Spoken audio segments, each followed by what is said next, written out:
This is just a brief video on how to brief a case, and as you can see and read for this class, if you've briefed cases before in some of your other courses, this is going to be very similar. This is not sort of the perfect way, but essentially this has all the basic elements. So the case title is essentially the names of the original plaintiff and defendant, and the role that those people or institutions or governments or corporations hold may change. That is, a plaintiff versus a defendant. Those same participants could end up being appellant and appellee, or they could be petitioner and respondent, depending on where they are in the course of litigation, whether they're at the trial court, at the Court of Appeals, or for criminal cases in Texas, for instance, the Texas Court of Criminal Appeals, if it was a civil case, the Texas Supreme Court, or the United States Supreme Court, or the Fifth Circuit Court of Appeals.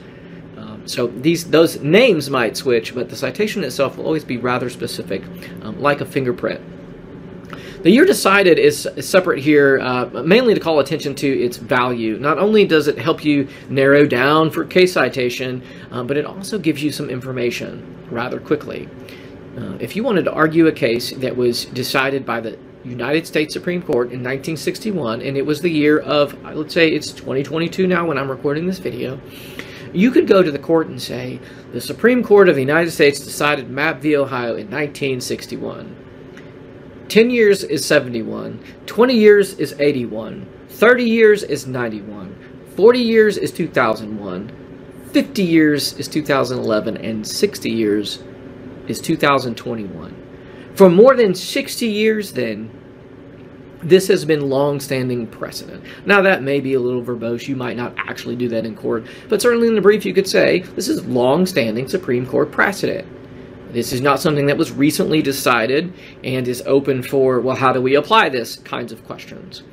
The reverse could also be true. What if the case was decided in 2022 and it was then still 2022? There might be some wiggle room for how to apply it in particular situations. So maybe that could be a problem depending on what your position is, or maybe it could be a feature, not a bug. You could argue to the court, this is a recent Supreme Court case. It changes the legal landscape. It confirms and undergirds the position that my client has constitutional rights that were violated, or something like that. If you're a defense counsel, that might be your argument. So that the actual date of the case is important, and it may or may not have a larger or smaller degree of importance in your case. So the facts of the case is where you're going to have to start making discretionary calls. Now, I have written very, very truncated facts for Mapp v. Ohio. I tried to be as pithy as possible. Obscene materials were found. There was no warrant. Now, there's certainly more facts that you need to know to fully understand the case, but that's sort of the down and dirty facts.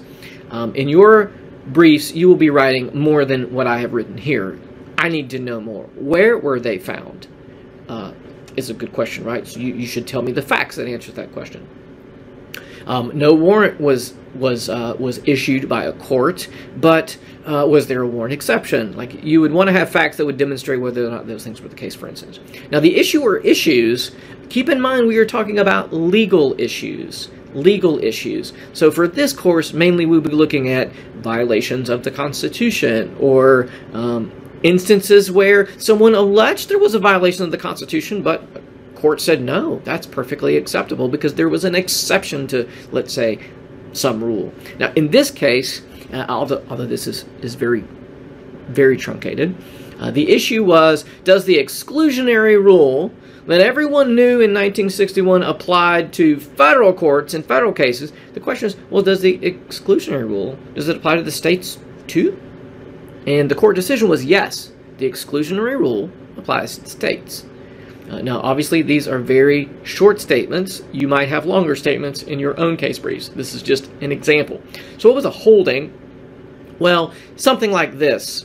All evidence obtained by searches and seizures in violation of the federal Constitution is inadmissible in a criminal trial in a state court. Now, up until now, we already knew that this was the case if it were in a federal court, but now it is in a state court too. And so the Supreme Court essentially overruled, arguably in part, Wolf v. Colorado, and set new precedent. And so now the states had to apply and work with around, if you're the prosecution, apply directly, if you're the defense, the exclusionary rule. So why is this important to us? Is the case significance.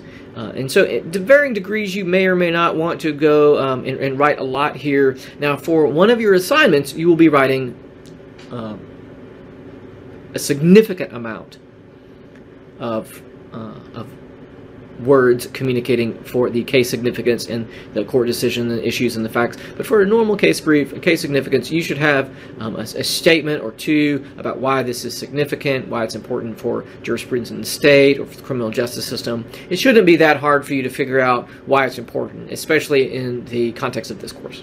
So I hope that helps you. Case briefing is a very good transferable skill, taking an extraordinarily difficult or complex case and really distilling things down to sort of the nuts and bolts. Even if it's not a legal case, that skill that you are practicing by doing these case briefs is very important.